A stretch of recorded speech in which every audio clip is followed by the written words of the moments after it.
नमस्कार दोस्तों, welcome to analytics. तो आज हम लोग जो करने वाले हैं हरियाणा लोक सेवा आयोग का जो एग्ज़ाम हुआ असिस्टेंट प्रोफेसर सिविल इंजीनियरिंग का, उसके पेपर का एनालिसिस। तो आइए स्टार्ट करते हैं पहले क्वेश्चन से। First moment of area about the axis of bending of for a beam of cross section as. तो फर्स्ट मोमेंट ऑफ एरिया क्या हो जाता है? सेक्शन मॉडुलस हो जाता है। सेकंड मोमेंट ऑफ एरिया जो हो जाता है मोमेंट ऑफ इनर्शिया होता है। और शेप फैक्टर फिर है, ऑप्शन है कोई जो नहीं होगा, और पोलर मोमेंट ऑफ इनर्शिया ये भी नहीं होगा। तो क्या होता है? फर्स्ट मोमेंट ऑफ एरिया और सेक्शन मॉडुलस होता है Z into A into Z equals to area into Y max extreme fibre तक का। सेकेंड मोमेंट ऑफ एरिया और मोमेंट ऑफ इनर्शिया जो हो जाएगा I equal to M R square होता है। सेफ फैक्टर क्या होता है? Plastic moment divided by yield moment होता है, equals to plastic modulus divided by yield modulus. तो सिक्स और ये पोलर मोमेंट ऑफ इनर्शिया क्या होता है? J equals to R square into का डी ए हो जाता है। तो फर्स्ट मोमेंट ऑफ एरिया क्या हो जाएगा? Section modulus option A only हो जाएगा। For a given shear force across a symmetrical I section, the intensity of shear stress is maximum at the। तो intensity of shear stress maximum कहाँ हो जाएगा? ये जो आई shear stress का जो डायग्राम होता है आई सेक्शन में, जो कुछ कुछ इस तरह से उसका shear flow होता है, shear stress होता है। तो ये जो सेंट्रॉइड पर जो होगा इसका shear stress जो होगा वो मैक्सिमम आता है, टॉ मैक्स यहाँ पे मैक्सिमम होगा। तो ये जाएगा centroid of the section. Question 3, kinetic indeterminacy of single way portal frame fix at the base. Single way portal frame क्या हो जाएगा? ये चीज़ हो जाएगा सिंगल वे पोर्टल फ्रेम। इसमें क्या हो जाएगा? यहाँ पे काइनेटिक इंडिटरमिनेसी जो हो जाएगा क्या हो जाएगा? 3J माइनस का RE और माइनस का हो जाएगा M। यहाँ पे क्या है? 3 इंटू का J कितना हो जाएगा? J कितना हो जाएगा? 4 हो जाएगा, माइनस का RE इतना क्या हो जाएगा? Reaction number of reaction external reaction कितना हो जाएगा? 3 3 6 हो जाएगा, और माइनस का क्या हो जाएगा? फिर ये जो जाएगा इन एक्सटेंसिबल मेंबर हो जाएगा, ये कितना हो जाएगा? माइनस का 3 मेंबर माइनस कर देंगे इन एक्सटेंसिबल केस में, कितना हो जाएगा? टोटल हो जाएगा ये काइनेटिक इंडिटरमिनेसी 3। तो ऑप्शन सी इसका हो जाएगा सही आंसर। क्वेश्चन 4 क्या? Workability of concrete can be measured using slump compaction factor and VV time. Consider the following statement for workability of concrete. तो वर्कुलिटी स्लम्प वैल्यू और कॉम्पैक्शन फैक्टर एंड वीवी के time का respect में जो होता है, जो वैल्यू होता है इस तरह से कुछ होता है। वर्कुलिटी जैसे जैसे हम लोग इंक्रीज करते हैं very low to very high, तो उस तरह से क्या होता है? स्लम्प वैल्यू भी हमारा इंक्रीज करता है। जितना ज़्यादा हम वर्कुलिटी रखना चाहेंगे उतना ज़्यादा हम लोग को स्लम्प वैल्यू ज़्यादा रखना पड़ेगा। कॉम्पैक्शन फैक्टर भी क्या है, उसी के हिसाब से फिर कॉम्पैक्शन फैक्टर वैल्यू भी ज़्यादा आता है, इंक्रीज करता है। और इस केस में क्या अपोजिट डायरेक्शन वो इंक्रीज करता है, मतलब कि घटते जाता है, मतलब इस समय वो डिक्रीज करता है वी टाइम। तो जितना ज़्यादा स्लम्प वैल्यू होगा उतना ज़्यादा कॉम्पैक्शन फैक्टर होगा और उतना ज़्यादा वर्कुलिटी होगा।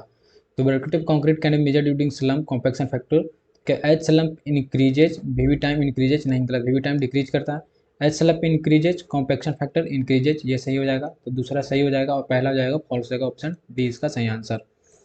क्वेश्चन नंबर 5 क्या है? Which one of the following is categorized as a long term loss of prestress in prestress concrete member. कौन सा आज कैटेगरी आज जो है long term loss of prestress member का? जो ये क्या है? शॉर्ट टर्म मेंबर में क्या है? ये चीज़ है। और लॉन्ग टर्म में क्या है? ये है क्रीप है, लॉन्ग टर्म में श्रिंकेज है, रिलैक्सेशन ऑफ स्टील है। और इलास्टिक शॉर्टनिंग में क्या है? ये है। और एग्रेसिव इलास्टिक शॉर्टनिंग है शॉर्ट टर्म में, और फ्रिक्शन है, ये चीज़ है। तो ये क्या हो जाएगा? Loss due to relaxation of strength जो होता है, रिलैक्सेशन ऑफ वायर जो होता है बाद में हम लोग जो करते हैं, तो इसके कारण ये जो रिलैक्सेशन होता है वायर का, जो ये आता है लॉन्ग टर्म में आता है, जो कास्टिंग के बाद होता है। तो एंकरेज स्लिप उसी टाइम पे होता है जब हम लोग स्ट्रेस कंक्रीट को जब हम लोग जिसमें कास्टिंग करते हैं उसी टाइम में होता है। इलास्टिक शॉर्टनिंग भी शॉर्ट टर्म होता है और फ्रिक्शन भी शॉर्ट टर्म होता है। तो ऑप्शन हो जाएगा सी ओनली इसका। क्वेश्चन नंबर 6 क्या है? As per IS 800/2007, the cross section in which the extreme fiber can reach the yield stress। extreme fiber पूछ रहा है कि can reach the yield stress but cannot develop the plastic moment of resistance due to failure by local buckling slash spider। Option क्या क्या है? Plastic section है, compact section है, semi compact section, slender section. तो देखते हैं कि plastic section में क्या होता है कि ये जो प्लास्टिक सेक्शन कॉम्पैक्ट सेक्शन ये सब जो है ये क्या है? टाइप्स ऑफ सेक्शन है based on local buckling failure के बेसिस पे डिवाइड किया, मतलब कि क्लासीफाई किया हुआ। तो प्लास्टिक सेक्शन क्या है? Cross section which can develop plastic hinges and have the rotation capacity required for the failure of the structure bye formation of plastic mechanism. It means क्या है कि इस सेक्शन में क्या होगा कि सफिशिएंट डक्टिलिटी होगा so that it can rotate till the plastic collapse mechanism develop. Similarly in compact section में क्या है? दोनों सेम है कॉम्पैक्ट सेक्शन और प्लास्टिक सेक्शन, बट डिफरेंस क्या है, इसमें एक सफिशिएंट डक्टिलिटी होता है और उसमें सफिशिएंट डक्टिलिटी नहीं होता। तो cross section which can develop plastic moment of resistance but have inadequate plastic hinge rotation capacity for formation of plastic mechanism before buckling। It means क्या कि इसमें जो होगा सफिशिएंट डक्टिलिटी नहीं होगा so that it can develop the plastic collapse mechanism develop till the plastic collapse mechanism develop, इसमें sufficient ductility उतना नहीं होगा। सेमी कॉम्पैक्ट सेक्शन में क्या है कि cross section in which the expense fibre in compression can reach the yield stress but can not develop plastic moment of resistance due to local buckling हो जाएगा। यहाँ पे हो जाएगा लोकल बकलिंग। तो इसमें क्या है कि सेमी कॉम्पैक्ट सेक्शन में जो भी एक्सट्रीम फाइबर इन कॉम्प्रेशन सिर्फ वो एल्ड स्ट्रेस तक ही रीच कर पाएगा वो चीज़। इसमें जो मैक्सिमम स्ट्रेस होगा इसका वो हो जाएगा एल्ड स्ट्रेस तक ही रीच कर पाएगा। सिलेंडर सेक्शन में क्या है कि corrosion in which the elements buckle locally even before attainment of yield. इसमें क्या है कि जो लोकल बकलिंग होगा इसमें क्या हो जाएगा कि जो स्ट्रेस होगा वो लेस देन हो जाएगा एल्ड स्ट्रेस से। इट मीन्स कि एल्ड स्ट्रेस रीच करने से पहले ही वो बकल हो जाएगा। सिलेंडर सेक्शन या शेयर सेक्शन इसको बोलते हैं। सेमी कॉम्पैक्शन में क्या वो एल्ड स्ट्रेस तक बकलिंग होगा, वो एल्ड स्ट्रेस तक जाएगा। ठीक है, कॉम्पैक्ट सेक्शन में क्या है और ये प्लास्टिक सेक्शन देख लिए, तो इसका हो जाएगा ऑप्शन क्या हो जाएगा, ऑप्शन सेमी कॉम्पैक्ट सेक्शन। इसमें क्या कर रहा है, in which the extreme fibre can reach the yield stress, yield stress तक गुजरा बट कैन नॉट डेवलप। इसमें क्या हो कि एल्ड स्ट्रेस तक जाएगा बट वो प्लास्टिक जो कोलैप्स मैकेनिज्म होगा वो डेवलप नहीं कर पाएगा। तो ये हो जाएगा semi compact section. Question number 7 का एज पर IS 10500/2012 for drinking water in the absence of alternate source of water the permissible limit of chloride and sulfate in mg per liter में। तो जो ये कोड है IS 10500 जो है 2012 code में, एक टेबल नंबर 2 में क्या है, इन absence of alternate source of water का एक कॉलम है जिसमें क्लोराइड और सल्फेट का जो लिमिट दिया हुआ 1400 मिलीग्राम पर लीटर परमिसिबल लिमिट इसका दिया हुआ। ठीक है, ये कोड आप देख सकते हैं। क्वेश्चन नंबर 8 का a PERT network has 9 activity on its critical path. On its critical path पे क्या है, कितना है, 9 एक्टिविटी टोटल है। The standard deviation of each activity on critical path is 3 है। The standard deviation of critical path पूछ रहा। ठीक है, तो स्टैंडर्ड डिविएशन क्या हो जाएगा, सबका गिवन है, मीन्स कि सिग्मा जो हो जाएगा 1 सिग्मा 2 सिग्मा 3 सबका ये दिया हुआ, सबका 3 दिया हुआ सिग्मा। स्टैंडर्ड डिविएशन पूछ रहा क्रिटिकल पाथ का, तो क्रिटिकल पाथ का जो स्टैंडर्ड डिविएशन हो जाएगा वो हो जाएगा अंडर रूट हो जाएगा सिग्मा 1 का स्क्वायर हो जाएगा प्लस का सिग्मा 2 का स्क्वायर हो जाएगा, सिमिलरली क्या हो जाएगा सिग्मा 9 का स्क्वायर हो जाएगा। तो एक का दिया हुआ कितना अंडर रूट में हो जाएगा 3 का स्क्वायर प्लस कितना हो जाएगा 9 टाइम्स हो जाएगा, तो 3 स्क्वायर इंटू 9 टाइम्स हो जाएगा इक्वल्स टू क्या हो जाएगा, इसका हो जाएगा 9, क्योंकि 3 इंटू 3 9 हो जाएगा और इंटू 9 एक 9 बाहर आ जाएगा, तो हो जाएगा स्टैंडर्ड डिविजन कितना हो जाएगा 9। Option B is the correct answer. Consider the following statement, wall of 1 brick thick are measured in a square meter, wall of 1 brick thick are measured in cubic meter, no deduction in brickwork quantity is made for opening in the wall up to 0.1 meter square area, and for the measurement of excavation from the borrow pit in a fairly uniform ground deadments are left at suitable interval। तो कौन कौन सा इसमें option सही है, तो wall of 1 brick thick are measured in square metre ये सही है, 1 brick thick होता है, और फिर walls of 1 brick thick are measured in cubic metre, तो ये सही, क्यूबिक मीटर में नहीं होता है, इससे ज़्यादा जब 1 से ज़्यादा का होता है, जैसे 1.5 ब्रिक का थिकनेस हम लेंगे या फिर 2 ब्रिक थिकनेस का हम लेंगे, तब हमें क्यूबिक मीटर में मेजर करते हैं। अदरवाइज जो हाफ ब्रिक वाल हो गया या फिर 1 ब्रिक वाल हो गया वो स्क्वायर मीटर में ही करते हैं हम लोग, मीटर स्क्वायर में ही करते हैं चीज़। नो डिडक्शन, तो ये हो जाएगा ऑप्शन गलत हो जाएगा, और no deduction in the brick work quantity is made for opening in the wall up to 0.1 metre square area, ये भी सही है। और for the measurement of excavation from the borrow pit in a fairly uniform ground deadmen are left at suitable interval. तो deadmen क्या होता है या फिर टेली टेल्स इसको बोला जाता है। तो क्या होता है जब हम एक्सक्वेशन करते हैं ग्राउंड पे, तो क्या करते हैं हम लोग कुछ इस टाइप का हम लोग एक स्टैंड टाइप में हम लोग छोड़ देते हैं, ताकि यहाँ से हम लोग लेबलिंग कर पाएँ कि हमें कितना हाइट या मेंटेन करना है थ्रू आउट द एक्सकेवेशन, हमें कितना मेंटेन करना है इसके थ्रू। तो इसके बोला जाता है डेडमैन बोला जाता है, फिर बाद में से रिमूव कर दिया जाता है जब काम पूरा हो जाने के बाद, इसे फिर बाद में हटा दिया जाता है डेडमैन या टेलीटेल्स को। तो इसका हो जाएगा ऑप्शन ये भी सही है, इसका सुटेबल इंटरवल पर हम लोग इसको छोड़ते हैं, तो ये भी सही है, आर भी सही है और पी भी सही है। तो क्यू इसमें क्या है फॉल्स है, तो ऑप्शन डी इसका मैच कर रहा है। तो ये है no deduction for opening and bearing in machinery work is made when opening each up to 1000 square centimetre या फिर 0.1 मीटर स्क्वायर तो इसमें इस बीच में हम लोग क्या करते हैं, कोई डिडक्शन फॉर ओपनिंग के लिए हम लोग या बियरिंग के लिए, बियरिंग इन मेसनरी वर्क हम लोग नहीं छोड़ेंगे इस एरिया में। उसके बाद ends of beam post after up to 500 square metre और 0.05 मीटर स्क्वायर, इस बीच में भी हम लोग नहीं छोड़ेंगे। बेड प्लेट बेल वाल हो गया, प्लेट हो गया, bearing of balcony and like up to 10 centimetre depth, bearing of floor and roof slab and not deducted from masonry. तो ये 3 है उसका नो रिडक्शन फॉर ओपनिंग के लिए। अब आई एस 1200 पार्ट 1 1992 में ये दिया डेडमैन एंड टेल टेल्स जो होता है, in borrow pits is not measured separately but its removal is done after measurement. इसको हम अलग से सेपरेटली मेजर नहीं करते हैं, ये उसी एक्सक्वेशन में आएगा, बट इसको हम क्या करते हैं, सिर्फ बाद में हम लोग रिमूव कर देते हैं। ठीक है, तो क्वेश्चन नंबर 10 क्या है, the void ratio of soil sample is 1, the corresponding porosity. Porosity क्या हो जाएगा, क्या होता है, ई डिवाइडेड बाई 1 प्लस का ई। तो जहाँ हम एक जगह पे 1 रखेंगे तो क्या हो जाएगा, 1 डिवाइडेड बाई 2 इक्वल्स टू 1 0. ये हो जाएगा 5। Option A is the correct answer. 11 क्या है, a fine grain soil is found to be plastic in water content range 26 to 45% as per the Indian standard classification system the soil is. तो water का रेंज क्या दिया हुआ, 26 से 45% दिया हुआ, जिसमें क्या हो जाएगा, स्टार्टिंग का जो पोर्शन हो जाएगा ये लिमिट ये हो जाएगा, ये क्या हो जाएगा, प्लास्टिक लिमिट हो जाएगा। तो प्लास्टिक लिमिट क्या दिया हुआ, 26% हो जाएगा एंड लिक्विड लिमिट क्या हो जाएगा, 45%। तो इसका जो लिक्विड लिमिट का रेंज है, रेंज क्या होता है, एक तो हो जाता है लेस देन होता है 35% होता है, लो लिक्विड लिमिट में आ गया ये चीज़, लो कंप्रेसिटी में। और जब ग्रेटर 35 से 50 के बीच में आ गया तो क्या हो जाएगा, इंटरमीडिएट लिक्विड लिमिट रेंज में आ जाएगा। और जब 50 से ग्रेटर देन हो जाएगा तो क्या हो जाएगा, हायर लिक्विड लिमिट के रेंज में आ जाएगा। तो ये क्या 45 दिया हुआ इस बीच में है, तो इंटरमीडिएट है। और दूसरा क्या है, fine grain soil is found to be plastic. तो प्लास्टिक जो ये में है, इसमें है, तो क्या हो जाएगा, ये CI हो जाएगा। लो ये नहीं होगा, ये भी ये नहीं होगा, CL नहीं होगा, लो हाई भी नहीं होगा, तो ये क्या हो जाएगा, इंटरमीडिएट हो जाएगा। और दोनों का कॉम्बिनेशन, क्योंकि सिल्ट वगैरह इसमें है नहीं, हम सिल्ट को रिप्रेजेंट करते हैं, सिल्ट है नहीं, तो ऑप्शन बी हो जाएगा इसका आंसर। क्वेश्चन 12 क्या है, in the consolidated under triaxial test on saturated sample the pore water pressure is 0।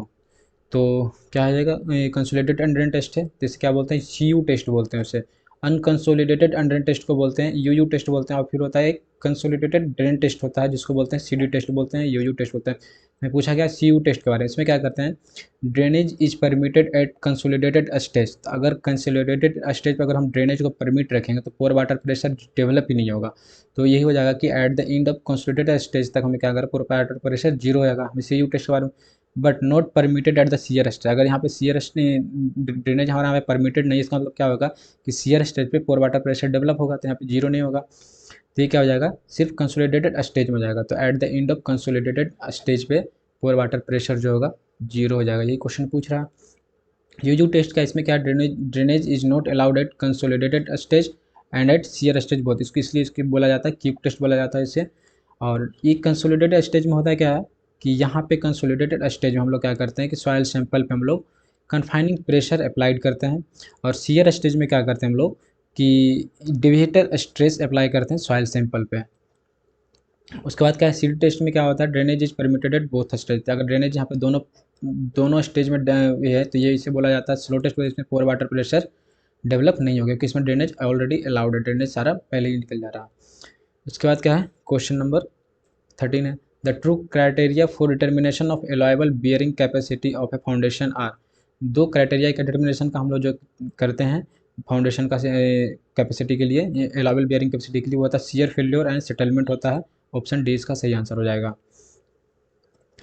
14 क्या है, the group efficiency of pile will be. Group efficiency क्या हो जाएगा पाइल का, वो क्या होता है, ऑलवेज, ऑप्शन क्या क्या है, always less than 100%, greater than 100%, ये दोनों होता है। लेस देन 100% भी हो सकता है, ग्रेटर देन 100% भी हो सकता है। More than 100% for pile group in cohesion less soil and less than 100% for those in cohesive soil. ऐसा गलत टाइप हो गया, नन ऑफ द एबव। तो ये क्या होगा जाएगा, नन ऑफ द एबव हो जाएगा, क्योंकि इसका जो ग्रुप इफिशियंसी जो होता है पाइल का वो क्या होता है, लेस देन 100% भी होता है और ग्रेटर देन भी 100% होता है। तो ये हो जाएगा उसका ऑप्शन डी हो जाएगा सही आंसर। क्वेश्चन नंबर 15 क्या है, for a steady incompressible flow through a closed conduit of uniform cross section, the direction of flow will always be from higher to lower. What elevation, pressure, velocity and piezometric head।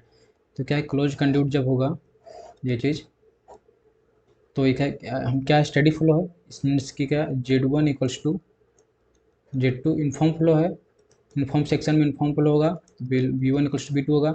तो जब Bernoulli लगाएंगे हम 2 section कहीं पे, तो क्या हो जाएगा P1 बाई रो जी हो जाएगा प्लस का V1 का स्क्वायर अपॉन 2G प्लस का Z इक्वल्स टू 8 हो जाएगा। तो जेड से जेड कैंसिल हो जाएगा, व्यू से व्यू हेलो पार्ट जो पार्ट वो कैंसिल हो क्योंकि दोनों सेम होगा। तो बच जाएगा सिर्फ क्या P1 by rho ji minus हो जाएगा जी मैडम बताइए। By rho g equals to हो जाएगा H, हेड के बराबर हो जाएगा। जी ठीक हो करते जाएगा। हैं। P1 बाई रो जी क्या है, ये हो जाएगा वेलोसिटी हेड, आई सी आई सी का करते हैं। ज्योमेट्रिक हेड हो जाएगा IC क्योंकि इसी पे डिपेंड करेगा। तो क्या हो जाएगा higher hmm. To lower piezometric head पे डिपेंड करेगा। ठीक है। क्वेश्चन नंबर 16 का as per Lacey method hmm. For design of alluvial channel identify the true extent from the following. Wetted perimeter. नहीं अब नहीं, अभी मेरा क्रेडिट कार्ड 2-3 महीना हुआ है, अभी हम तो अप्लाई करेंगे फिर बस CF hydraulic scour cut radius जाएगा ना, decreases with civil an scour. Increase in silt factor, wetted perimeter decrease with हाँ एन अभी दो इंक्रीज महीना ही इन हो रहा। डिजाइन डिस्चार्ज, और wetted perimeter increase with an increase in silt factor. तो वेटेड पेरीमीटर क्या होता है लेसी थ्योरी में 4.75 अंडर रूट क्यू होता है। नहीं और नहीं, अभी इसमें कभी क्या इसमें होता लिमिट बहुत है, है तो अब इसमें क्या करेंगे रेडियस, लेकर के जाना। रेडियस जो होता है हाइड्रोलिक रेडियस जो होता है वो होता है 5 बाई इसमें भी फ्री ऑफ कॉस्ट ही है मैम, पूरा का बी पूरा monthly divided free of by cost ही है सिल्ट इसमें। फैक्टर होता है। और क्यू एक रिलेशन फिर होता है Q equal to F square by 140 करके जो आता है उसमें होता है इन्वर्सली प्रोपोर्शनल टू होता है एफ का। मेरे पास जब ऑलरेडी भाई डिजाइन साहब के डिस्चार्ज को पास भी इंक्रीज क्रेडिट कार्ड करेंगे है, तो तीन ये से क्या चार होगा, वेल्थ ये मैनेजमेंट कार्ड इंक्रीज है करेगा। सब, क्या करेंगे वेटेड लेकर के पेरीमीटर इतना इतना card. Increases with increase in design discharge हो जाएगा सही। अगर हम इसे इंक्रीज करेंगे तो ये क्या हो जाएगा, ये डिक्रीज करेगा। हाइड्रोलिक रेडियस इंक्रीज लिखा है यहाँ पे, ये हो जाएगा गलत क्योंकि ये ठीक है, बाद में सिर्फ होगा इंक्रीज जरूरत करने तो पे दे क्या देंगे। है डिक्रीज कर रहा है। वेटेड पेरीमीटर ठीक है, डिक्रीज ये तो थैंक हम यू। लोग देख लिए, वेटेड पेरीमीटर ये यहाँ पे इंक्रीज कर रहा है। तो ये चीज़ भी गलत हो जाएगा। Wetted perimeter increases with increase in silt factor, अगर हम इसको हम इंक्रीज करेंगे क्या हो जाएगा, ये चीज़ डिक्रीज करेगा डिजाइन डिस्चार्ज। और अगर ये डिक्रीज करेगा तो यहाँ पे हम रखेंगे जब, तो वेटेड पेरीमीटर फिर क्या करेगा, डिक्रीज करेगा। यहाँ पे ये डिक्रीज होता यहाँ पे, इसलिए ये भी गलत है। तो ऑप्शन ए सिर्फ इसका सही आंसर है। क्वेश्चन नंबर 17 में क्या है, two air pollution control device that are usually use to remove very fine particle from the flue gases are. ठीक क्या हो जाएगा, जो two air pollution control device होता है वो होता है इलेक्ट्रोस्टैटिक डिसिपेटर होता है एंड फैब्रिक फिल्टर होता है। ऑप्शन सी इसका जो हो जाएगा सही आंसर हो जाएगा। A coastal city produces municipal solid waste MSW with high moisture content and high organic material, low calorific value and organic material। तो कौन सा हम लोग मेथड को अडॉप्ट करेंगे इसके मैनेजमेंट के लिए, एमएसडब्ल्यू के मैनेजमेंट के लिए, कंपोस्टिंग, इंसिनरेशन, डंपिंग इन सी, लैंडफिल। तो हम लोग देखते हैं इसका एक्सप्लेनेशन में क्या है। इंसिनरेशन तभी करेंगे जब एमएसडब्ल्यू का जो होगा, म्यूनिसिपल सीवेज का जो होगा, कैलोरीफिक वैल्यू हाई होगा। कैलोरीफिक जब हाई होगा तो हम लोग इंसिनरेशन के लिए करेंगे। डेंसिटी जब ज़्यादा होगा तब हम लोग लैंडफिल का एडॉप्ट करेंगे। कंपोस्टिंग तब करेंगे जब इसमें हाई ऑर्गेनिक कंटेंट हो, हाई मॉइस्चर कंटेंट हो, लो इनऑर्गेनिक मटेरियल हो। ये एमएसडब्ल्यू डेंसिटी इसका हाई कब होगा, जब इनऑर्गेनिक मटेरियल इसका ज़्यादा हो तब। लेकिन यहाँ पे क्या है, लो इनऑर्गेनिक मटेरियल क्वेश्चन में गिवन है। और वर्किंग इंटू सी ये अब तो कम ही यूज हो रहा है, यूज के नहीं बराबर होता है। तो ये कंपोस्टिंग क्या है, when the MSW contents high organic content. तो इसमें क्या है, क्वेश्चन में दिया हुआ high moisture content, high organic content material जिसमें हाई है, लो कैलोरीफिक वैल्यू है। तो लो कैलोरीफिक वैल्यू में यहाँ पे क्या है, इंसिनरेशन तभी करेंगे जब हाई होगा। यहाँ पे लो है तो ये होगा नहीं, ये भी नहीं होगा क्योंकि यहाँ पे डेंसिटी इसका हाई होना चाहिए, यहाँ पे लो डेंसिटी में होगा है। तो कुछ सिर्फ हो जाएगा, इसका आंसर जो होगा कंपोस्टिंग हो जाएगा। तो ऑप्शन क्या हो जाएगा इसका, ए कंपोस्टिंग आंसर हो जाएगा इसका। Chemical oxygen demand of a sample is always greater than biochemical oxygen demand since it represents। chemical oxygen demand में क्या होता है कि हम लोग बायोडिग्रेडेबल और नॉन बायोडिग्रेडेबल दोनों को हम लोग केमिकल ऑक्सीजन डिमांड क्या करता है, measure of total organic matter biodegradable as well as non biodegradable. BOD क्या होता है, सिर्फ बायोकेमिकल ऑक्सीजन डिमांड होता है, सिर्फ chemical biochemical oxygen demand is biologically degradable organic matter present in the sewage. तो सीओडी में क्या होता है, दोनों होता है। इसके लिए क्या होता है, ये सीओडी जो होता है ग्रेटर देन होता है बीओडी से, सीओडी जो होता है ग्रेटर देन होता है बीओडी से। तो इसलिए क्या हो जाएगा, chemical oxygen demand of sample always greater than BOD since it represents biodegradable and non biodegradable organic matter. Option B. 20 में क्या है, क्वेश्चन नंबर 20 में, in revise CBR design method recommended by IRC for design of flexible pavement the total thickness depend on the CBR value of a soil and number of and क्या हो जाएगा, cumulative standard Excel. CSA जो हम लोग calculate करते हैं CSA पे depend करता है, सीएसए पे और जो सीबीआर वैल्यू दोनों पे हम लोग थिकनेस का डिजाइन करते हैं। या फिर इसके जब हायर वैल्यू हो जाता है तो हम लोग उसको क्या करते हैं, एमएसएम करते हैं, मिलियन स्टैंडर्ड एक्सेल होता है, उसके वैल्यू को देख के करते हैं। तो हो जाएगा इसका ऑप्शन हो जाएगा सिर्फ डी। क्वेश्चन नंबर 21 में क्या, an aggregate is said to be exceptionally strong when aggregate impact value is, तो ये है टेबल में है aggregate impact value and classification. Less than 10% है तो एक्सेप्शनली स्ट्रॉन्ग, 10 से 20 में स्ट्रॉन्ग है, 20 से 30 में सेटिस्फैक्ट्री है, 35 से अगर ग्रेटर देन है तो वीक हो जाएगा फ्रूट सफिशिएंसी के लिए, तो क्या हो जाएगा लेस देन 10 हो जाएगा एक्सेप्शनली स्ट्रॉन्ग के लिए, ऑप्शन ए इसका हो जाएगा सही आंसर। क्वेश्चन नंबर 20 का, correction for temperature in chain when temperature at the field is more than the standard temperature, तो क्या हो जाएगा, जो चीज़ हम लोग जो करेक्शन लेते हैं टोटल जब सर्वे में जो हम लोग करते हैं चेनिंग या टेपिंग करते हैं तो हो जाएगा प्लस माइनस हो जाता है, स्टैंडर्ड जो होता है जब टेप लेंथ अगर छोटा है या बड़ा है उसमें, फिर स्लोप के में हो जाएगा निगेटिव होता है, इसमें भी निगेटिव हो जाता है अलाइनमेंट में, टेम्परेचर में प्लस माइनस लेते हैं, पुल में लेते हैं प्लस माइनस लेते हैं, सैग में लेते हैं नेगेटिव लेते हैं, और एमएसएल जो है मीन सी लेवल वाला उसमें भी नेगेटिव लेते हैं। तो अगर जो है फील्ड का टेम्परेचर मीन्स कि मेजरमेंट के टाइम पे अगर टेम्परेचर ज़्यादा है स्टैंडर्ड टेम्परेचर से तो करेक्शन बिल भी पॉजिटिव होगा, और अगर स्टैंडर्ड टेम्परेचर अगर ज़्यादा फील्ड टेम्परेचर से तो करेक्शन जो होगा नेगेटिव होगा। तो यहाँ पे क्या करा कि temperature at the field is more than the standard temperature है तो क्या हो जाएगा करेक्शन एडिटिव हो जाएगा, मतलब मीन्स कि पॉजिटिव हो जाएगा, ऑप्शन ए इसका सही आंसर है। क्वेश्चन नंबर 23 में क्या, the difference between the most probable value of quantity and the observe value is, most probable value of quantity and observe value क्या हो जाएगा रेसिडुअल एरर हो जाएगा, ऑप्शन डी। ट्रू एरर क्या हो जाता है, difference between the true value and the measured value, तो हो जाएगा सिर्फ ऑप्शन डी हो जाएगा इसका residual error. The suitable contour interval for a with scale of, यहाँ पे शायद क्वेश्चन में कुछ छूट गया लग रहा है, interval with a scale of 1:10,000, इसमें क्या हो जाएगा कंटूर इंटरवल क्या होता है 20 divided by number of centimetre पर किलोमीटर, जो वैल्यू आएगा वो आ जाएगा मीटर में वैल्यू आ जाएगा।